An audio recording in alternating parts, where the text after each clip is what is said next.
Hi, and help me welcome Fred Teeboom. Fred, Oh, welcome back again, aboard. huh? Back again. Yeah, back again, and you've been active again. And what's happening with the budget and everything in Nashua? You talking about my lawsuit? Well, against what Nashua? lawsuit is this now? I know you've had lawsuits before. Are you talking Yeah. about them, or are you talking about a new one? Well, we filed a lawsuit 5 years ago, Yeah, right, and that resulted in a change in state law. right, That went all the way to the Supreme Court. right. I remember that was because the judge interpreted the wording of the. The This judge is took on a the left budget turn. cap now, right? Right. It was about the spending cap. The city, ever since Dodgers got elected, Right. okay, they've done everything they can to get around the cap. Right. The month after Dodgers got elected, he said mandates were not under the cap. I mean, a hell of a problem about that. He dropped that because it was completely false. Then he started fooling around with the budget in terms of taking the entire wastewater treatment cost. It was about Right. close to $20 million out from underneath the cap. And that really was really upsetting because of the way he did it, just arbitrarily. And the other guy that joined me was Alderman Moriarty. Right. And we both filed a lawsuit against the city. The judge never came to the merits of that complaint because he started looking at the cap itself and he decided on his own that the cap is not enforceable. Because the wording was not. That's his Proper. opinion. He felt the wording was not consistent with state law that was Okay. passed in 2011. We tried to point out to him that the national spending cap predates the New Hampshire state law by 18 years. It got passed in 1994. So you couldn't possibly have the same language in the national spending cap and the New Yeah, Hampshire law. because. And it's a wording in the New Hampshire law that says any caps that predated the passage of New Hampshire state law were enforceable, legal, valid, But he enforced, didn't take and he that. ignored all that. Okay, he eliminated that. So he threw the whole thing into a state of non-enforcement. Because Right. the first thing Dodger said was, "Hey, it's not enforceable. Done." We took it to the Supreme Court, and the Supreme Court, my attorney was Chuck Douglas, who's supposed to be a former Supreme Court judge. I don't think he was as prepared as he should have been. But the end of it was that the Supreme Court ruled 3-2. It's a very rare 3-2 split decision in New Hampshire in favor of the judge against the spending cap. And I won't go into details of the decision. You have to read it about 15 times to try to figure out what it says, okay? These decisions are not straightforward. This is not television. Right? It's a very complicated language. And so Kevin Avart, who you well know, has a program here, and I've been on this program a few times, a terrific senator. And he stepped forward, he says, what do we have to change? And I won't go into all the details. It took quite a bit of time and effort to get this done because you have to get the House and the Senate and the governor all lined up. Right. Pretty tough job. And all the Democrats against you, and most of the Republicans in favor of these kind of spending things. The Democrats just love to spend. I mean, it's just, after many years of following politics, Democrats just love to spend other people's money. And they do it by playing games with the Playing different games. Kevin Avart, bless the man, took forward a change to the law. I helped rewrite him, and we nailed it on. Spending caps in New Hampshire, no matter when the date, are valid. And any spending caps that passed before 2011 are also valid, no matter how they are written. Solid. I thought we were like Flynn. Guess what the next budget did? What? Instead of finding a budget that was like $8.5 million above the cap, they came up with a calculation that said that we're $113 million. $113 million below the cap. Okay, this is in what year? This was last year. Okay, last year you For had this an budget. argument with them about that. I couldn't believe it. I went over this calculation. Right. I tried to get a meeting going. I went to the budget chair, Dowd. I don't know if you ever interviewed him. Uh-huh. He's supposed to be a Republican. And he says, we're in the budget committee. We don't deal with spending caps. I mean, can you imagine? And he won't let me speak. You know, you get your 3 minutes, but you can't really present much in 3 minutes' time. They had the CFO, John Griffin, come out on a special meeting to present why he came up with $113 million below the cap. And he came up with this weird stuff called gross budgeting. I won't go into details because it'll just, your eyes will glaze over, your audience will glaze over, it'll turn off. But what they basically did, they took grants of all kinds, whether they knew they were going to come in or were guessing that they would come in, and threw them into the budget. So now you can play games, because grants are not something that the aldermen control. Right. Grants are what you get all through the year. The spending cap specifically says you have a budget session. You look at the budget, or spending if you will, the current year that was adopted. You look at the budget proposed for the following year, that's proposed. You compare the two, and if the proposed budget goes higher than the rate of inflation over the current budget, then you exceed in the cap. It's a very simple calculation. It's a very simple concept. Until you get the government involved, and people like CFO John Griffin, who then twist, manipulate, distort, lie, and cheat, and fake accounting, and they come up with a garbage called $113 million. So you're saying they put in something that they shouldn't have put in and never put in before? Never put in before, called grants. Now that's one thing they did. The other thing they did, they took a thing called a supplemental budget. Now supplemental budget is a budget you pass after budgets have been adopted. Right. That's outside the cap. Right. And in the past there were very little supplemental budgets. People pretty much kept to the budget they adopted. But now more and more and more, there's money added supplemental. I know that it's true in the state budget, but it's becoming ever more increasingly true in city budgets. So you approve a budget, let's say 300 million, and you find another 50 million to approve after the budget's been adopted. All it takes is 2/3 vote. Really? Just 2/3? All it takes is 2/3 vote and a public hearing. So you depend on the Board of Aldermen.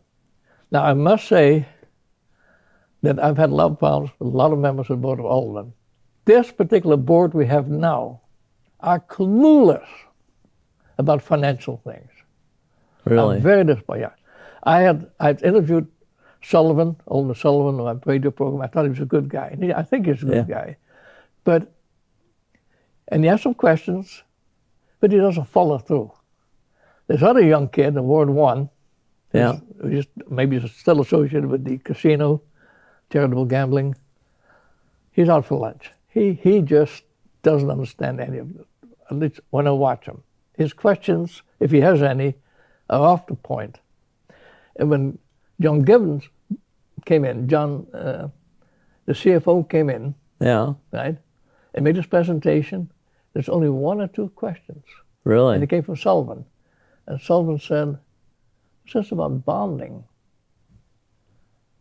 And he gave an answer. What they had done in the supplemental budget, they'd taken bond authorizations. Bonds that had not been sold yet. Bonds are going to be sold next year, or the year after next year. Bonds that had not been budgeted yet. Bonds that were just authorized. And they stuck that as a authorization for spending in a supplemental budget, subject to the cap. Really? It's crazy. The whole thing's it's an upside down process.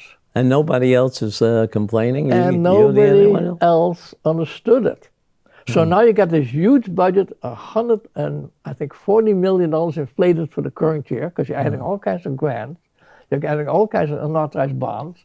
So you take the adopted budget, and say it's $300 million, $350 million, and make it into $500 million. And you look forward in the following year's budget, that's still around $330 million. You say, look at this, look at that small budget in the future, and look at our big budget now. We're way under the cap. Yeah. You follow the Does the state trick? do any review on this? is what? The state? Don't they look at the budget because they have to okay your tax? That's all they do. All they do is the formulation of your tax rate. They look Right. at the income. They look at your outgo, Right. your proposed spending that you adopted. You look how many revenues you get from different sources, whether it be grants, Mm-hmm. or whatever all source you may find, gifts, mostly grants, fees, a lot of fee money, like all the license money, right? About $20 million of license plates. Right. And they look at all of that, and they just say, okay, how much are you going to be spending? This much? How much are coming in? This much? The difference has to be raised by taxes. The extra chunk has to be raised by taxes. Let's take a look at what you call the baseline, the property values that have to Right. pay for those taxes. Right. I divide one by the other, Right. and I wind up with the tax rate. So they It's don't. as simple as that. Okay. So they say they don't look at the validation of the numbers they're dealing with. Not their business. Under Nashua state law, it's probably under any state law, the That's not their legislature business, huh? has the authority to spend. It's up to the legislature to spend. It's up to the people that vote for the legislators, Right. whether they're happy or not happy with the taxation Right. for all that spending. So what are you planning on doing then? Are you going to do something again, like you did a couple years Oh, we've ago? already done that. Well, you did one last thing, July- but Last July, I filed a complaint with the Hampshire Superior Court, second time, same judge. I'm Oh, getting you to know did? him. Yeah, I'm getting to know him quite well. In fact, I was in the witness chair, Oh, and I really? was sitting there for an hour and a half. Bolton, the city attorney, never called his star witness. I was a star witness. I think he was afraid to call a star witness because that would have allowed me to cross-examine him. right, right. So he kept me for an hour and a half on the stand. It's all the time it was allowed. We only had 3 hours, an hour and a half for me, and an hour and a half for the defense. He never called John, what's his name, the CFO. I forgot his name now. John Griffin. But Did near you? the end, I said to the judge, Judge, I watch television, and in TV they normally give you a cup of water. And the judge looked at me, and he says, well, I got water here. You can have some of mine. He has this big carafe. And I said, can I have one of your cups? He said, yeah. I took one of his cups. I took his carafe. I said, I don't know how to pour this thing. He said, let me show you how to pour this thing. I poured it, and drank it. I said, Your Honor, that's pretty good water. He said, that's Poland Springs. I said, can I have the cup? Can I have the drink? And he said, absolutely. I walked back to my plaintiff table. I sat down. We went through a few more things. He says, are there any more questions before I leave? And I said, Your Honor, this is outstanding water. It's not spiked. He said, no, it's not spiked. And he walked off. I don't know if that's going to hurt me or help me, but he used to be that judge used to be a professor. Yeah. At law He had school? and then he had a short Charles Temple. Then he had a short session as an attorney. Apparently he had the right connection. They put him to a Superior Court bench. And he likes to get into these things. They assign him these municipal things, so nobody else wants to touch him. So what happened now? What's your status? And Well, that's how the status was. I filed a complaint, when was that? and that was in July. Okay. That's when they first came out with the budget proposal? No, they came with the budget before July. Okay. The budget, just about that time, yes. Yeah. Because they approved a budget by the end of July. Right. So I filed a writ of mandamus. Now, I knew that we're not going to stop the budget. I've known this from Right. past. The lawsuit takes so long that by the time you get into the budget's been passed, and then the Bolton defense attorney said, well, the budget's been passed. The Yeah. issue is moot. I know about those tricks, okay? You got to know the tricks. You got to know the tricks these people play. The longer people have been in government, the more they take. Well, I think it's an unfortunate way of doing it because they do have the advantage of controlling a lot, and the timing is always one of the things that they control. Well, the other thing they control is education. Oh, these new aldermen come in. Now just think about it. Oh yeah. You have a few dummies that have been around a long time, like Bill said. She don't understand any of this stuff. She never will. She never has. When I was an alderman, I dealt with her. Okay, so you got a few dummies, but they got some new guys coming in. Right. Like Sullivan, like the guy from Ward 1, like Como. Got a whole new flock of aldermen. You think they spend 1 minute teaching them No. the budget? 1 minute teaching them how the whole process operates? It's been going on for over 100 years? Of course not, because knowledge is power. Sure. Well, that's the control they have, and they have the pocketbook control. I mean, they can spend a lot of money that you can't. Yeah, and the other thing that happens in the State House, they appoint the chairman and the vice chairman, and they control the agenda. It's even worse in the state, in the House of Representatives and the Senate, where all the veteran people take on the chairs. That's why this fight for the Speaker of the House is so hot, because the Speaker of the House has a lot of power. Yeah, but And he appoints a committee chairman. That's where the power comes in.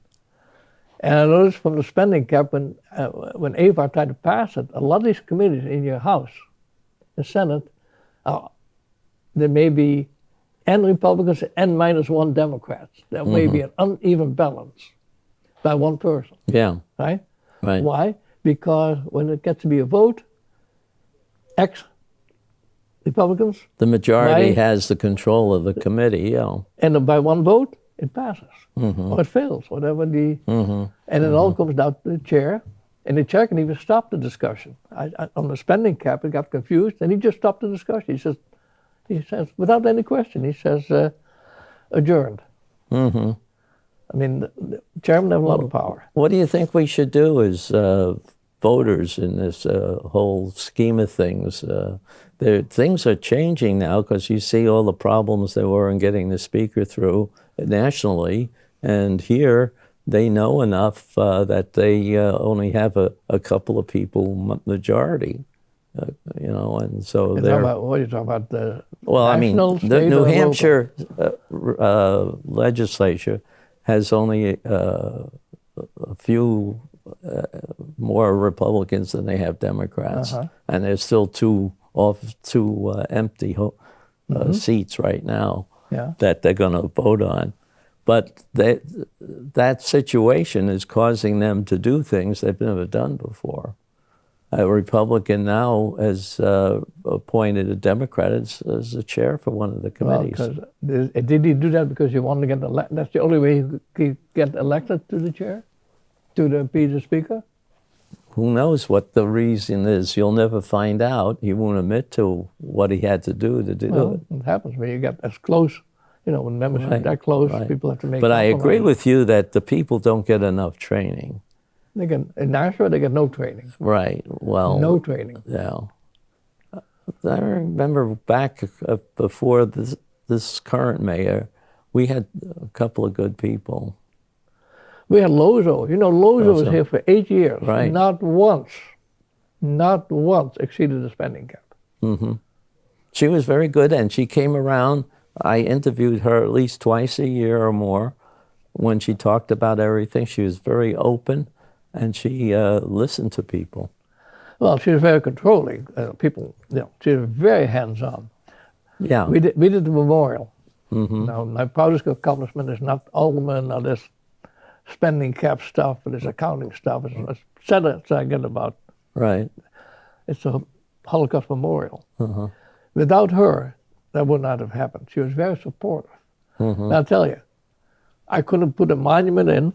I couldn't turn a stone without having a meeting in her office, and she wants to know exactly what's happening, where, and how. Well, isn't that what you want her to ask? Well, people have difficulty. Doing That's that. a fine balance. Now, you got Donches. All Donches does is campaign.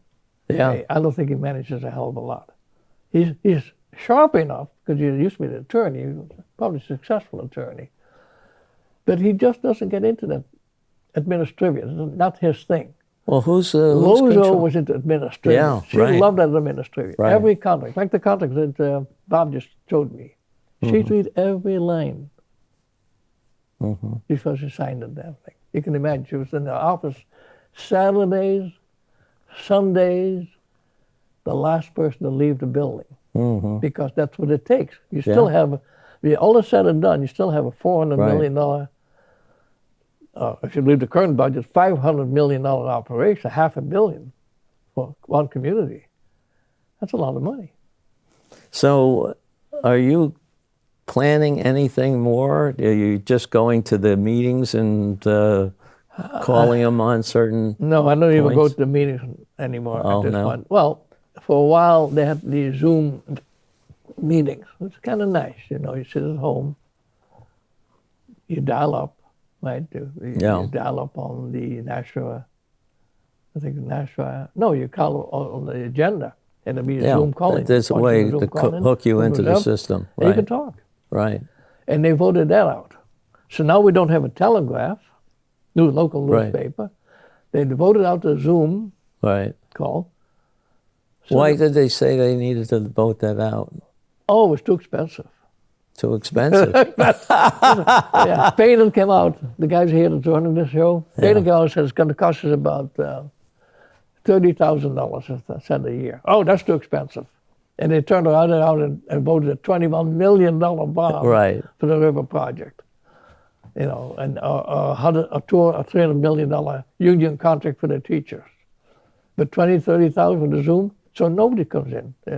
You know. Well, they also changed the amount of meeting. time or the whatever you could talk about, right?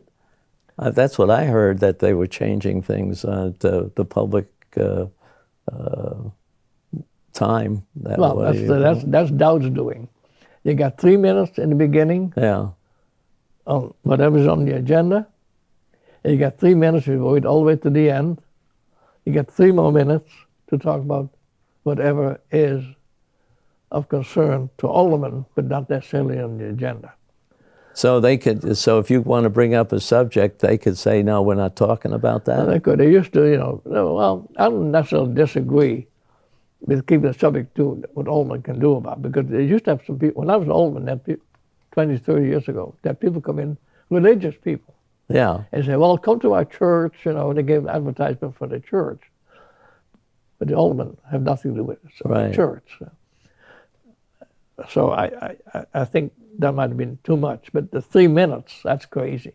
You speak and 2.5 minutes into it, light comes on, you got 30 seconds, you know, throws you off, you got 3 minutes, that's it.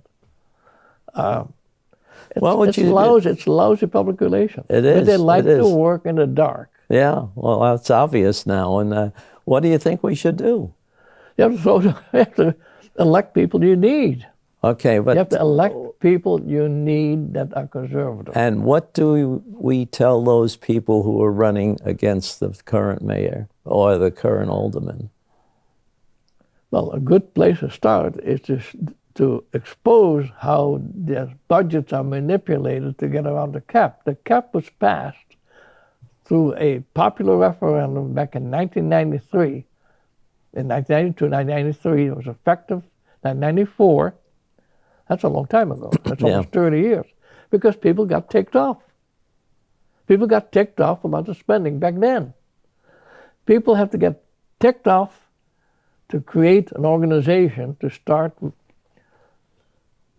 know, are you yelling ready? about this organization to start focusing on who do you elect. That's when we formed the National Taxpayers Association. I didn't form it. I joined early on.